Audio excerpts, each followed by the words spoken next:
Jadi kalau kita ngomongin sampah, ini kayak culture shock yang lain terkait sampah nih. Jadi gitu, ini aku ngomongin sampah di Pakistan, Sri Lanka, dan Indonesia. Mana yang lebih baik? Jelas Indonesia jauh lebih baik. Dalam hal apa? Ya plus minus ya. Karena gini, kalau di Sri Lanka, no, aku bahas yang video dulu ya. Ini yang di video adalah di Pakistan, lebih tepatnya di Lahore. Nah di Lahore itu real dan itu yang aku saksiin. Coba deh bayangin kalau kamu ada abang sampah yang lewat depan rumah kayak di video tadi tuh pakai kambing, donkey tuh kambing atau kuda lebih kecil, ya pokoknya pakai donkey. Yang di video persis seperti yang di video itu depan rumah kamu. Jadi kamu akan kasih sampahmu, habis itu dia akan ngambil dan bapak itu dia akan langsung dibuka sampahnya dan dipilah. Jadi mana yang dia organik, plastik, dan bisa yang dia jual, nah itu dia akan pilih sesuai kriteria dia. Kalau dia organik dan bisa dikasih makan ke dongkinya, itu langsung dikasih tuh saat itu juga. Jadi kamu menyaksikan depan matamu sampah itu dibuka dan sama beliau dipilah-pilah pakai tangan. Jadi benar-benar bare hand. Iya, jadi pakai tangan ya. Udah gitu habis beliau udah pilah-pilah, dan kalau nggak jarang beliau pergi kayak gitu tuh bahkan satu keluarga, jadi entah anaknya atau istrinya itu ikut juga, ikut membantu. Dan ketika mereka jalan itu si dongki itu yang menarik mereka, jadi mereka akan duduk bersamaan dengan sampah itu di barangan sampah, dan beliau akan duduk ditarik oleh dongki. Nah yang bikin aku shock adalah kebayang gak sih buat apa merasa bersalahnya aku sebagai emak-emak yang punya sampah popok. Namanya popok diaper ada pupnya dong, walaupun itu udah kita bersihkan. Jadi pupnya tuh udah aku juga buang di toiletnya, tapi kan ada bekasnya dong, bekasnya itu. Jadi kebayang ketika aku mau ngasih sampah tuh udah merasa bersalah, karena beliau akan nggak tahu, udah aku nggak mau ngelihat lagi gimana beliau memisahkannya gitu, karena benar-benar pakai tangan dan langsung di depan saat itu digelar.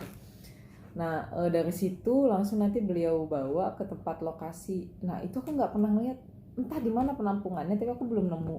Jadi sepanjang jalan tuh jadi open air gitu loh. Jadi kebayang nggak baunya, udara yang tercampur dengan sampah terbuka itu karena udah langsung dipilah. Terus kalau ada yang menurut beliau masih layak makan, itu dimakan. Jadi memang mungkin ada klasifikasi juga beliau yang memang bekerjanya sebagai hanya mengumpulkan sampah, atau beliau yang memang hidup dari sampah. Nah itu mungkin ada, tapi yang aku saksiin adalah beliau yang juga dimakan tuh kalau misalnya ada yang masih layak menurut beliau.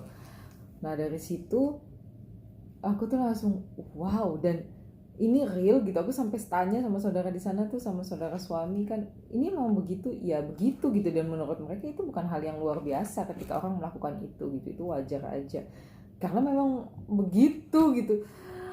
Padahal aku di sini aja, kalau di Indonesia kita bandingin sekarang udah canggih kan, udah pakai truk yang sampah dimasukin langsung ketutup, jadi mencegah polusi dan lain sebagainya. Itu aja aku ngelihat abang sampahnya ketika ngorek-ngorek pakai tangan, kadang pakai sarung tangan, kadang enggak, itu udah merasa bersalah gitu. Tapi beliau kan tidak membuka plastik yang kita bungkus kan gitu, beliau langsung bungkus taruh di truknya gitu. Nah ini dia masih buka dan dipilah satu-satu itu. Nah, dan memang kalau aku searching, Pakistan itu dibilang hampir negara terkotor nomor 3, tapi itu macam-macam pendapat ya. Terkotornya ada yang bilang dari polusinya juga, entah dari sampahnya, tapi memang ketika kamu searching akan muncul banyak waste manajemennya, garbage-nya gitu. Padahal kalau disandingkan dengan negara muslim ya itu harusnya yang paling cinta kebersihan. Tapi memang aku nggak bahas di situ. Jadi culture shocknya adalah bagaimana mereka pengelolaan sampah. Dan sebelumnya ketika di Sri Lanka, pengelolaan sampah mereka itu sebenarnya udah mau lebih baik gitu, udah mau advance. Awal-awal bahkan kita harus memilahkan sendiri di rumah mana yang organik, mana yang sisa makanan dan mana yang plastik. Itu nggak boleh digabung, dan botol juga harus dipisah. Jadi benar-benar sudah pakai pemisahan sampah. Nah awal-awal begitu kita pisahin, jadi dia ada hari-hari tertentu yang mana dia ngambilnya cuma mau bekas makan doang. Jadi ketika kamu ngasih yang ada plastiknya, atau ngasih ada diapernya, atau ngasih ada tempat botol, dan dia nggak mau ambil, dia cuma khusus hari itu adalah hari makan. Jadi kita milahin tuh. Itu aku udah wow, ini selangkah lebih maju. Tapi akhir-akhir entah kenapa akhirnya mereka mengambil semualah itu sekali sampah. Tapi tetap dengan metode seperti kita, pakai truk. Si abang itu ngambil dari kita, langsung masukin ke truk, si truknya yang langsung ngacak-ngacak gitu. Nah jadi aku nggak merasa berbeda saat di Sri Lanka gitu. Cuma bedanya awal-awal tuh ada harinya, dan itu bikin aku wah hebat nih. Jadi aku udah terbiasa milahin sampah tuh, mana yang sisa makanan gitu, mana yang sisa masak. Nah akhir-akhir digabung, ya sudahlah. Cuma di tantangan di Sri Lanka adalah susah banget kita buang sampah, dan mereka tidak menyiapkan tempat sampah. Jadi kalau di Sri Lanka itu kamu jalan kemana-mana jarang banget ketemu tempat sampah. Tapi memang kotanya bersih. Jadi aku ngomongin Colombo ya, aku belum lihat di luar Colombo. Tapi memang kalau di searching Sri Lanka tidak termasuk pembahasan masalah sampah, karena mereka budayanya bersih banget. Jadi kamu susah nemuin tempat sampah. Kalau kamu mau bawa sampah nih, makanan di jalan gitu, itu emang harus dikantongin. Kalau kamu buang sampah sembarangan tuh, itu nggak budaya banget deh gitu, kamu pasti akan kelihatan aneh. Terus ketika di tempat makan gitu juga, food court dan lain sebagainya, itu banyak banget orang-orang yang tim yang bagian bersihin meja, nyapu-nyapu, itu tuh banyak banget. Jadi memang langsung bersih tuh kalau di Sri Lanka. Terus yang aku impress juga, ke tempat makan kayak kita warung padangnya, wartegnya, makanan pinggir jalannya, itu bersih banget. Bersih banget, kalau yang selalu aku temui itu bersih banget. Bahkan lebih bersih warung yang jualannya orang Buddha atau Hindu dibanding yang jual orang Muslim. Jadi kalau yang jual Buddha Hindu tuh bersih banget, pagi udah dikasih wangi-wangian sama mereka, habis itu benar-benar bersih, buka bersih, tutup bersih, sampai depan-depannya bersih-bersih lah. Jadi itu benar-benar impresnya di situ. Nah baru-baru ini ketika aku sampai Indonesia, aku main ke Bantar Gebang. Selama 30 tahun aku hidup, pertama kalilah ke Bantar Gebang. Jadi ternyata Bantar Gebang itu adalah pusat pembuangan sampah akhir Jakarta, hanya Jakarta. Bekasi nggak tahu di mana. Padahal lokasinya Bantar Gebang itu antara Jakarta dan Bekasi. Jadi itu katanya sempat ada perebutan lahan, apakah ini lahan Jakarta atau lahan Bekasi. Jadi Jakarta mengklaim ini adalah lahan Jakarta, tapi Bekasi yang mengelola. Akhirnya Bekasi meminta Jakarta untuk bayar something like that. Aku nggak terlalu ngikutin. Pokoknya intinya sempat ada percekcokan. Nah di situ, wow, itu nanti aku unjukin sekilas pemandangan Bantar Gebang. Tapi intinya adalah ternyata sebanyak itu sampahnya itu hanya Jakarta.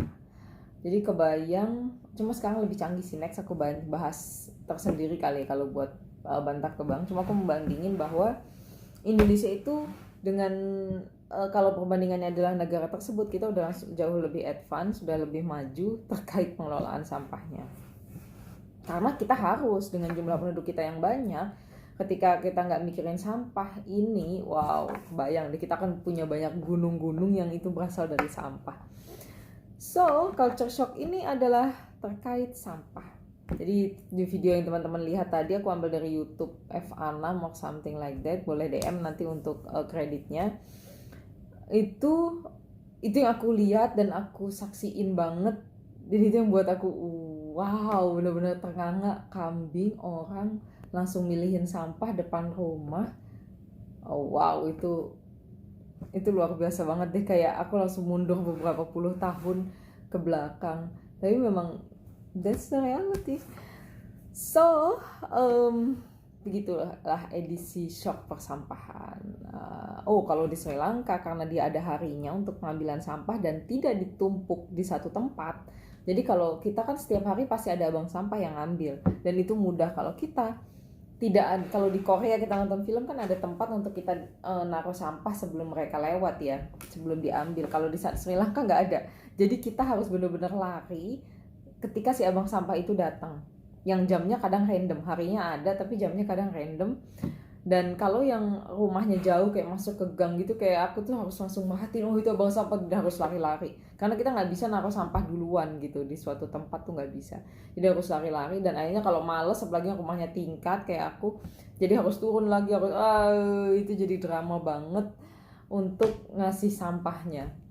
Makanya pas sampai Indonesia, oh enak banget sih abang lewat depan rumah tinggal kasih gitu kan. Oh jadi jasanya bapak-bapak tukang bersih di Indonesia dia luar biasa di setiap negara sih sebenarnya. Cuma aku ngerasa benar-benar terbantu banget dengan Indonesia bang sampahnya.